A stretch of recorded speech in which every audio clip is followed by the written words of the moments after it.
For day 18 of Politimas, we will be looking at the new map in New Mexico, and then we will do an update on the new redistricted maps, the proposals in different states throughout the entire country. What's up, everybody? Welcome back to a brand new Politimas YouTube video. Today, we have a lot of maps that I'm going to show you guys, but the first one I want to show you is a brand new approved map in New Mexico. So, there are a few issues with this map. And yes, there are two competitive races, but both of those seats are now Dem favored. And this one is now a Dem lean, but I mean D plus 11, it's not really a lean. Let's take a look at the old map. Yvette Harrell had an R plus 14 advantage. Okay, that's a really, really big difference between the R plus 14 and D plus 4. Now, I understand this one goes from D plus 14 to D plus 5. But, I mean, every single seat is favored for the Democrats. Now, I'm not saying it's going to go Democrat. I'm not saying that at all. I mean, in all honesty, it's a good map because, I mean, yes, New Mexico is basically a safe Democrat state. And those two districts are like the flip or flopped. But the flip, D plus 5, is basically a lean Democrat. And then D plus 4 is, I mean, it's competitive, but it's mediocre. So this was signed on December 17th, which, believe it or not, is today. Governor Michelle Lujan Grisham signed into law a new version of the state's congressional map, and it gives Democrats an edge, but conservatives are diluted. I mean, yeah, it's true. I mean, you can see the line difference here. You can see how the second district goes up into this area, and then as soon as the third district goes down into this area, and as the first district expands east, this one loses all of its Republican support. That's basically it for New Mexico. I mean, it's not that big of a deal. It's just going along with the trend. If you have control or power in that state, you want to make sure that you get the most seats out of it, because that's what every state is doing, basically. I want to show you guys, which state was it that I wanted to show you? I want to show you guys Pennsylvania. This was proposed by a Republican state representative on the 15th. Now, I think you might be able to see the issue with it. Now, it's actually not that bad. You can just take a look at it. It takes away lean Democrat seat right here, and it takes away a competitive seat. But then again, they also do lose the district, which makes it a little bit different.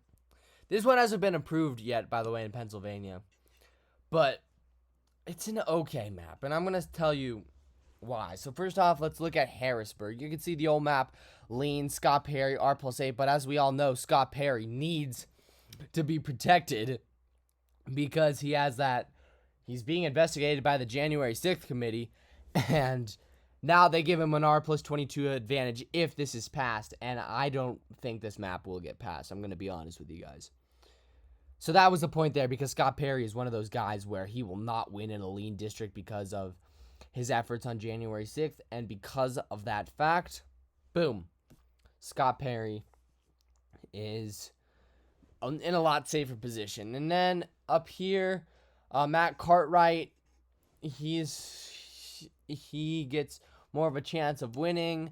Less of a chance of winning, sorry. And then Connor Lamb's district, even though he is running for Senate, the 17th district, it goes from R plus 2 to R plus 10.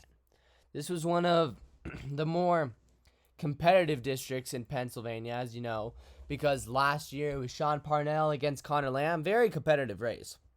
And ultimately, Connor Lamb won. But this map, you can just look at this one, Pennsylvania 6th. It's not as it's in this map, it's very much not as safe Democrat as they want it to be. It goes from D plus 10 to D plus 1, which, if you're a Democrat, you're like, I don't want that to happen. This ain't right. And then Susan Wild's district goes from even to R plus 3. This one right here, Brian Fitzpatrick, who, by the way, is one of those really liberal Republicans. He, has voted with Joe Biden the most out of any Republican in the House. Goes from D+1 to even. So, basically, a lot of this map just has a Republican shift. So, yeah, basically, all of this is just making every seat more red. Which, is that going to be signed into law by Tom Wolf? Absolutely not. But yeah, and then there's one more map I want to show you guys. I want to show you Georgia. This one was proposed by Georgia Senate Republicans. And if we look at, as you can see, yes, there is a Republican advantage. But compared to other maps, it's not that bad. It has a C in partisan fairness, C in competitiveness, C in geographic features. I mean, it's okay. It's an okay map. You can just see they make Carolyn Bordeaux's district and Lucy Bath. They make them more safe, but they also combine them. So then there's this open district, so that gets rid of one of them if this is passed.